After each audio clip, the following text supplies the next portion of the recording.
You know the cycle by heart now. He comes incredibly close. He texts you all day, makes future plans, and looks at you like you are the only woman in the world.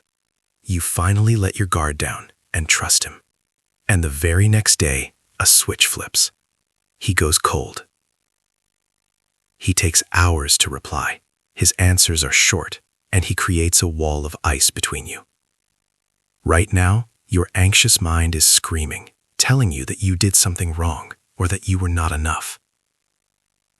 Let me stop you right there. You did nothing wrong. His sudden coldness is not a reflection of your worth. It is the activation of a trauma response that was programmed into his brain decades before you ever met.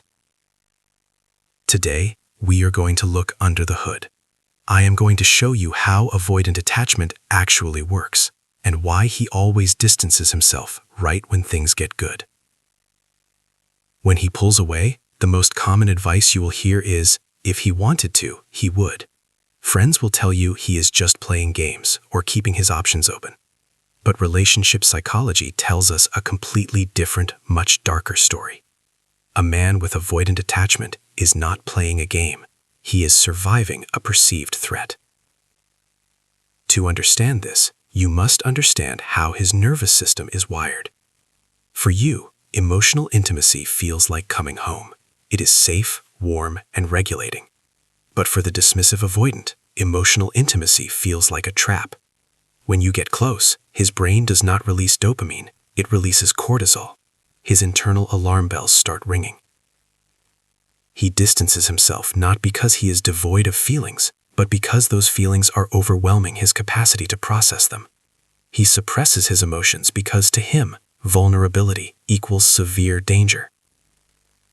To truly understand how avoidant attachment actually works, we have to travel back in time. Avoidants are not born, they are created. Somewhere in his early childhood, he learned a devastating lesson. Depending on others leads to pain, rejection, or suffocation. Maybe his caregivers were emotionally unavailable, constantly critical, or overwhelmed. To survive that environment, a tiny boy made a subconscious vow: I will never need anyone again, because needing people hurts. Fast forward to today. You show up in his life offering pure, unconditional love. You offer consistency. Ironically, your healthy love feels profoundly unfamiliar and terrifying to his wounded inner child. As you get closer, he subconsciously fears that you will eventually consume his independence or inevitably abandon him. So what does he do? He preemptively rejects you before you can reject him. He pulls away. He finds tiny flaws in you, focusing on how he chews your food or how you laugh, just to justify the space he is creating. This is called deactivation. Let me pause and ask you a crucial question. Have you ever noticed that he only distances himself after a period of intense closeness? Like right after a perfect weekend or a deeply vulnerable conversation? If you experienced this exact emotional whiplash, share your story in the comments. Reading your experiences helps others realize they are not crazy and they are not alone. Now, here is the cruelest part of relationship psychology, the anxious-avoidant trap. When he distances himself, your anxiety spikes. You want to bridge the gap. You send the long text messages, you ask to talk, you try to logically explain how much you care. But remember how avoidant attachment actually works. When you pursue him, you are inadvertently proving his biggest subconscious fear, that relationships are suffocating and demanding. The harder you chase, the faster he runs. You are pouring your precious energy into a bucket with a massive hole in the bottom.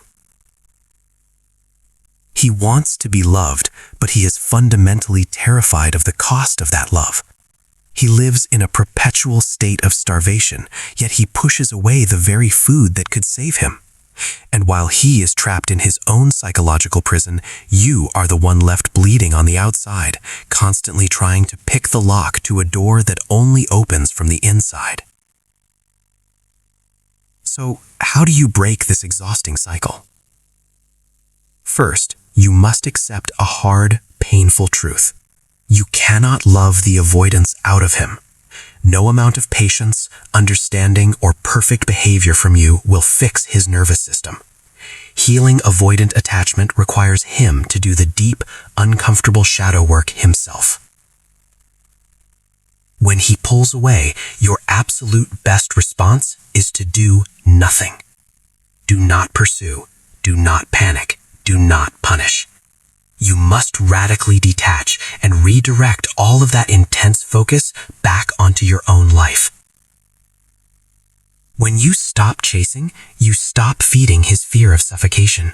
You give him the gift of missing you, but more importantly, you give yourself the gift of peace. You step out of the chaotic dance and reclaim your emotional sovereignty. You deserve love that does not require you to decipher mixed signals. You deserve a partner whose nervous system can hold the weight of your affection without collapsing.